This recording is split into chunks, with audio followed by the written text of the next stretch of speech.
हाँ जी जनाब, की हाल चाल ने ਤੁਹਾਡੇ? Hope you are doing well and welcome back to my channel.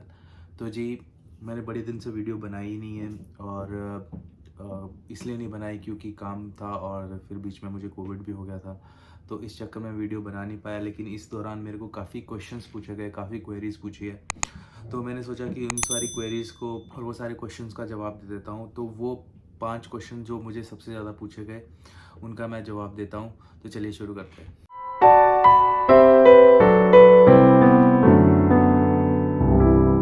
तो वो 5 क्वेश्चन जो मुझे सबसे ज़्यादा पूछे गए स्पाउस ओपन वर्क परमिट के ऊपर, उनमें से पहला क्वेश्चन जो मुझे पूछा गया वो है कि डॉक्यूमेंट्स जो हमें चाहिए स्पाउस ओपन वर्क परमिट लगाने के लिए, वो क्या-क्या डॉक्यूमेंट है।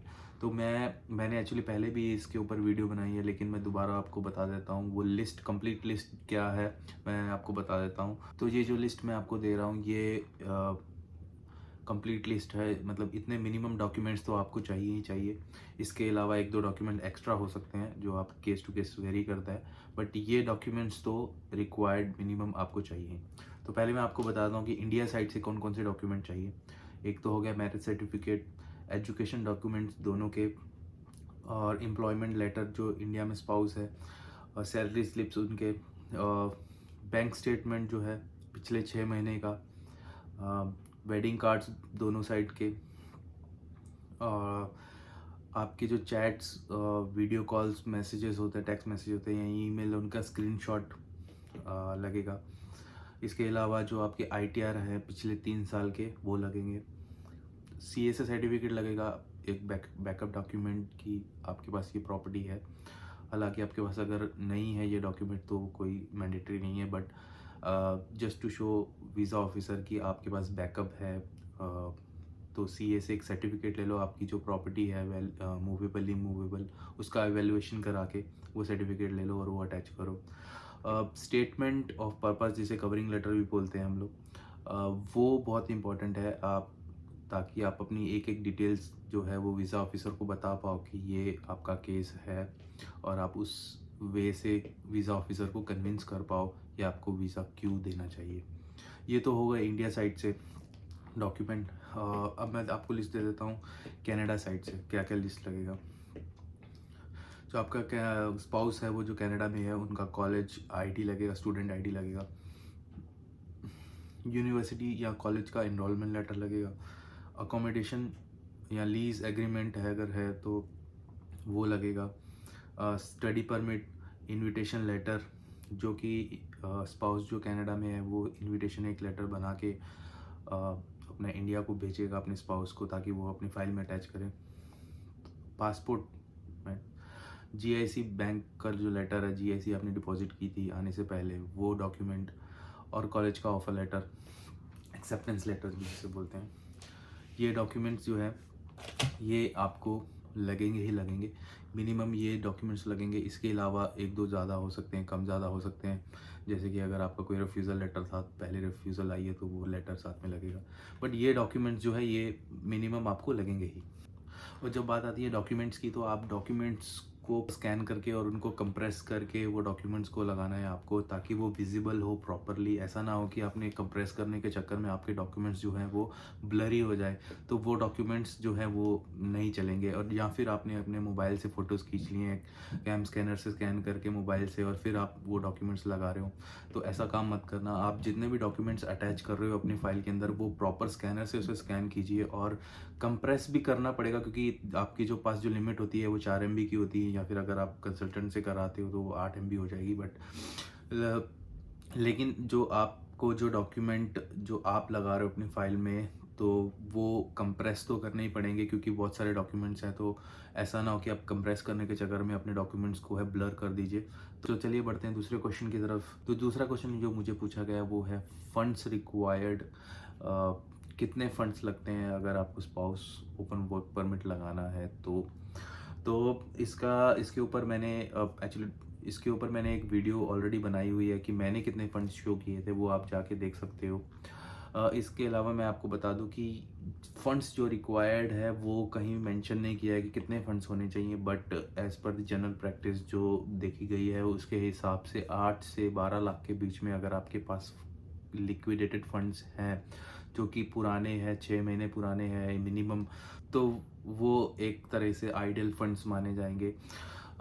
फिर भी मैं आपको बता दूं कि ये वेरी करता है फाइल टू फाइल कि कितने फंड्स होने चाहिए, बट 8 से 12 लाख के बीच में अगर आपके पास फंड्स हैं तो फिर एफिशिएंट है।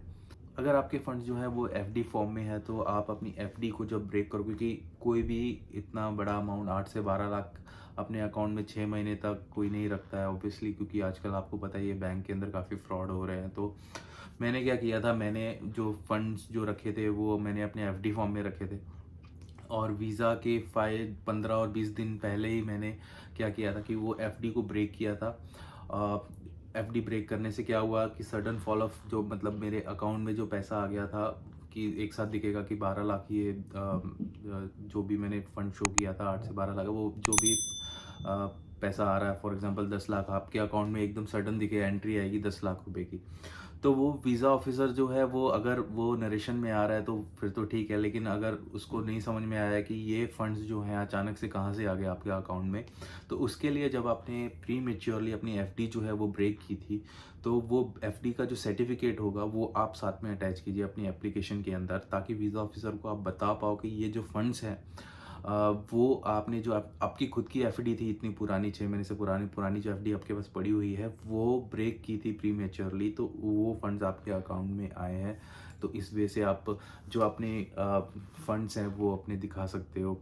इसके अलावा अगर आपके पास फंड्स नहीं है तो आप गिफ्ट डीड के थ्रू अपने पेरेंट्स या सिबलिंग से वो फंड्स ले सकते हो, लेकिन मैं सजेस्ट नहीं करूँगा कि आप अगर आपके पास फंड्स नहीं है तो ये ऑप्शन है, बट मेरे हिसाब से आप खुद के पास फंड्स होने चाहिए। अगर आप उस प्लानिंग कर रहे हो स्पाउस वीज़ा का लगाने की, तो आपको पूरी प्लानिंग 1-2 साल पहले ही आपको अपनी प्लानिंग करनी पड़ेगी, और उसके हिसाब से फिर आपका वन गो में जो है वो वीज़ा लग जाएगा। और रही बात मैंने कितने फंड शो किए थे, उसके ऊपर मैंने एक वीडियो बनाई है, वो आप जाके देख सकते हो, यहाँ पे आई बटन में आ जाएगा। वो आप जाके देखिए, उसके अंदर मैंने डिटेल में बताया है फंड्स के बारे में, तो आप वो भी जाके देखोगे तो फिर अच्छा। और डॉक्यूमेंट से रिलेटेड भी मैंने वीडियो बनाई है पूरी, क्या क्या मैंने डॉक्यूमेंट शो किए थे, तो वो आप भी जाके देख सकते हो।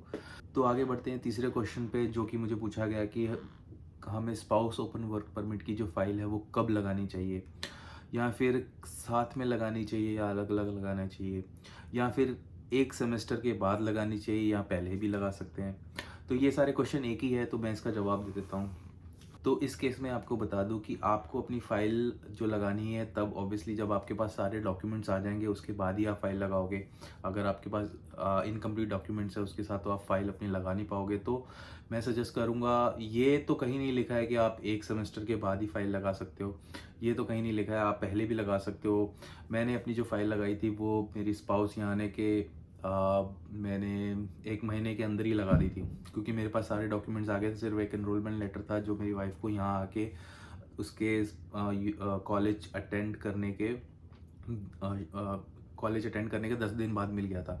तो वो जो एनरोलमेंट लेटर था वो मैंने अपनी उसके लिए वेट कर रहा था बस, और वो जैसे ही मुझे मिला तो मैंने वो जो एनरोलमेंट लेटर अपनी फ़ाइल में लगा के मैंने अपनी फ़ाइल पुटअप कर दी थी।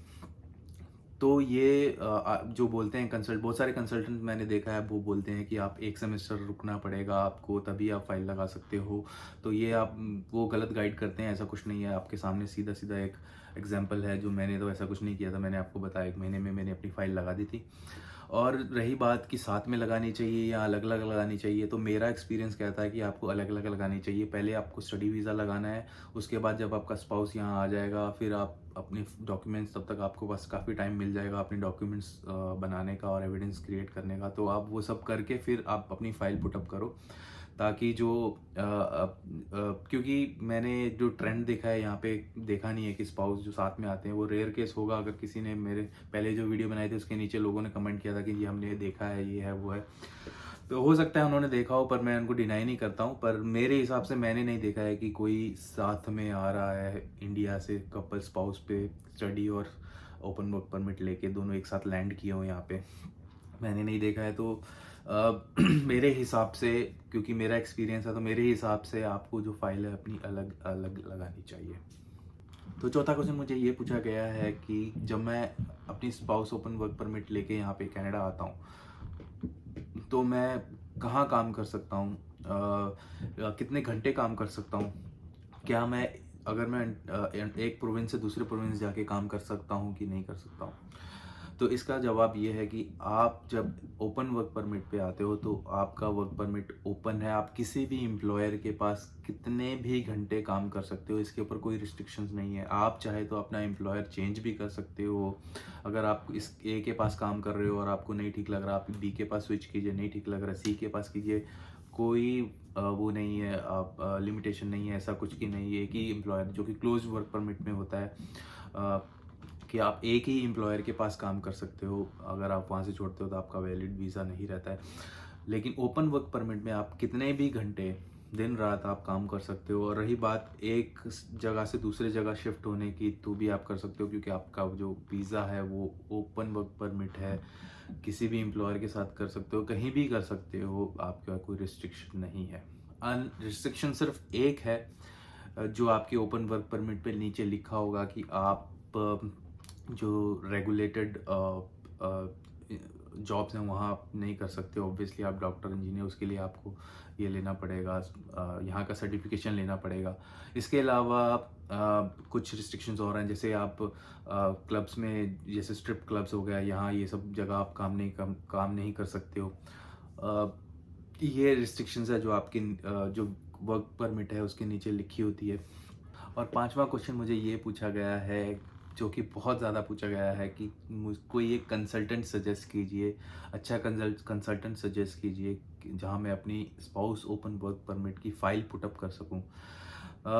इस क्वेश्चन का जवाब एक्चुअली मैं किसी को दे ही नहीं पाता हूँ, क्योंकि मैं सजेस्ट करूँगा कि आप अपनी फ़ाइल जो है वो खुद पुटअप कीजिए। और अगर आपको, क्योंकि सारी जो कनाडा इमिग्रेशन है उन्होंने जो एप्लीकेशन जो बनाई है वो सेल्फ एक्सप्लेनेटरी है, आपको इतनी ज़्यादा दिक्कत नहीं आएगी करने में, क्योंकि उन्होंने एप्लीकेशन ही ऐसी बनाई है जो कि सेल्फ एक्सप्लेनेटरी है और आप उसको जाके खुद फिलअप कर सकते हो, डॉक्यूमेंट लगा सकते हो।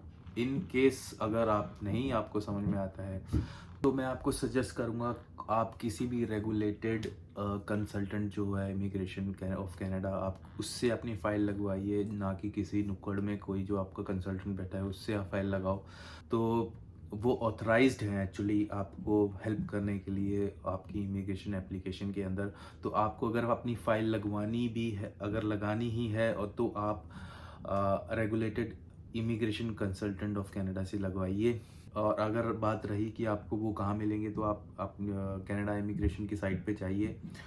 वहाँ पे आपको लिस्ट ऑफ कंसल्टेंट्स मिल जाएंगे जो कि एक्टिव हैं और आपके प्रोविंस में है, जहाँ पे आपकी वाइफ है या आपका हस्बैंड है वो वहाँ रह रहे हैं, वहाँ पे अपनी पुटअप करिए। या फिर अगर इंडिया से भी आप फाइल लगवा सकते हो, ऐसा कोई ज़रूरी नहीं कि कनाडा में होना ज़रूरी है। तो मेरा सजेशन यही रहेगा कि अपनी फ़ाइल जो आप लगवा रहे हो वो रेगुलेटेड कंसल्टेंट से ही लगवाइए, अदरवाइज़ आप अपनी एप्लीकेशन खुद लगाइए। इसके अलावा एक और मुझसे क्वेश्चन पूछा गया था रिगार्डिंग किट्स की, जो अगर मेरे को स्पाउस ओपन वर्क परमिट लगाना है और मेरा साथ में मुझे किट को भी लेके आना है, तो फिर उस केस में क्या होगा। तो इसमें आप अपनी जो फाइल लगाओगे वो ओपन वर्क परमिट की लगाओगे, ऐसे जो किट आएगा वो आएगा विजिटर वीज़ा के ऊपर। तो उसके बाद ये भी क्वेश्चन आता है कि विजिटर वीज़ा तो 6 महीने का होता है। नहीं जी, डिपेंडेंट वीज़ा जो विजिटर का मिलता है, जो कि एक किड को मिलता है, एक चाइल्ड को मिलता है, क्योंकि वो डिपेंडेंट है आपके ऊपर, तो उसको भी वीज़ा उतना ही मिलेगा जितना आपके पास वीज़ा है। वो स्टडी कर सकता है, उसके ऊपर मैंने अलग से वीडियो बनाई है, वो आप जाके देख सकते हो। अगर आपके कुछ डाउट हैं तो आप मुझे पूछ सकते हो, मैं उसका जवाब दे दूँगा। इंस्टाग्राम हैंडल मेरा ये रहा है, आप उस पे जाके मुझे फॉलो अप कर सकते हो। और मैं उसके ऊपर भी काफ़ी वीडियोस डालता रहता हूँ, या स्टोरीज डालता रहता हूँ, या रील्स डालता रहता हूँ, ताकि आपको कनाडा की थोड़े झलक दे सकूँ। जो मेरा वीडियो पहली बार देख रहे हैं उनसे रिक्वेस्ट है कि आप चैनल को सब्सक्राइब कीजिए, और जो पुराने हैं उनको रिक्वेस्ट है कि शेयर कीजिए, लाइक कीजिए। और अगर आपको लगता है कि ये वीडियो जो है इन्फॉर्मेटिव है और आपके किसी फ्रेंड के काम आ सकती है, तो शेयर कीजिए। तो ऐसे ही इन्फॉर्मेटिव वीडियोस लेके मैं आता रहूँगा। And I will see you in the next one. Bye bye.